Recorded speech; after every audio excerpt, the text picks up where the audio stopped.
the most famous voyage of all time, the Titanic's fatal journey across the Atlantic, continuing to fascinate us more than a century on. Now, a new documentary has used state-of-the-art technology to reveal the truth of the ship's final hours and possibly change the historical record forever. Here, we really see the power of the simulation. Wow. There are few modern disasters that consume us like this one. Titanic's persistent mysteries seductively calling out to maritime historians like... Jack, I want you to draw me like one of your French girls. And the historians agreed. Deep-sea mapping company Magellan and documentary makers Atlantic Productions using more than 700,000 images of the shipwreck to create a detailed 3D model experts could walk around in. This is a view I've never had before. It's like a crime scene. Having a comprehensive view of the entirety of the wreck site is key to understanding what happened here. The 3D recreation has revealed stunning new details, including evidence that the ship's engineers sacrificed themselves to keep the lights on. And you can see how the metal holding the hot coals is concave, it's bent inwards, which shows that the boilers were working when the ship went under. The incredibly detailed model potentially exonerating First Officer William Murdoch, long accused of abandoning his post. This davit is in the up position, meaning his crew is basically trying to get a lifeboat ready to be launched. In an attempt to save as many lives as possible, Murdoch, unlike some officers, had allowed men to join the women and children aboard his lifeboats. A far cry from Murdoch's depiction in the '97 movie, where he's shown firing on men who try to board the lifeboat. So with the documentary promising a literal deep dive into the ocean liner's secrets, will we finally be able to let go of our obsession with Titanic's doomed voyage? I will never let go, Jack. I'll never let go. But she did. Mike Brady is a maritime researcher and a full-time Titanic fanatic.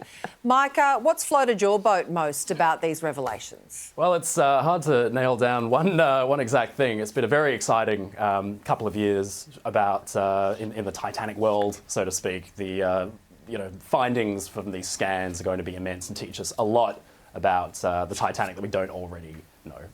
Can I just comment on your dress, sir? If someone's going to be a fan of the Titanic, I want them to be dressed like this. Yeah. So congratulations. I do, however, have a question. This situation with First Officer Murdoch, who has been slandered Absolutely. In history and then in Hollywood. I mean, this is an outrage, I feel. How do you feel about him, and has he now been vindicated? Yeah, I mean, Murdoch's a really interesting guy. On the night of the sinking, Smith, the captain, gave orders that could be interpreted one of two ways. It was women and children only or women and children first. And Murdoch interpreted it as women and children first before he'd put men in the lifeboats afterwards. And he died at his post, and there's evidence of that actually on the wreck. They're talking about the davit, the crane that lowered the lifeboat, is standing perfectly upright, indicating that he had cranked it all the way back in to load the next lifeboat before it sank out from underneath him, and he was essentially lost, and his body was never recovered. So even all these years later, it's great to see history essentially being rewritten. Yeah, Hollywood really did him dirty. Do we need a warning on the movie now? I don't know. Yeah, that's right. Went from Justice villain to hero, yeah. What's the one mystery that you're most hoping is going to be solved by this?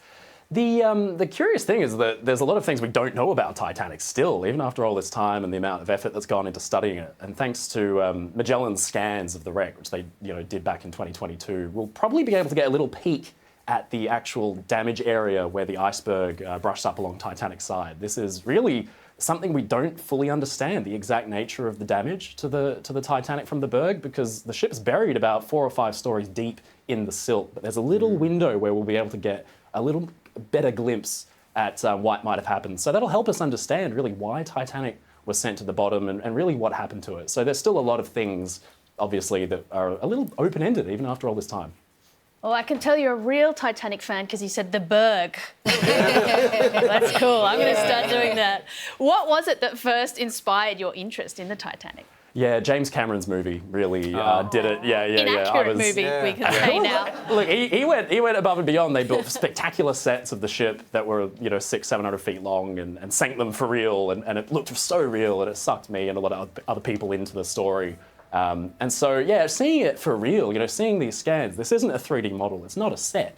you know, Magellan has captured the ship as it is. It's a really remarkable thing. So to give researchers the opportunity to fly around it and actually peek inside certain areas they wouldn't otherwise be able to see from grainy underwater footage is pretty remarkable. Good on you, Mike. Thank you. Lovely. I know.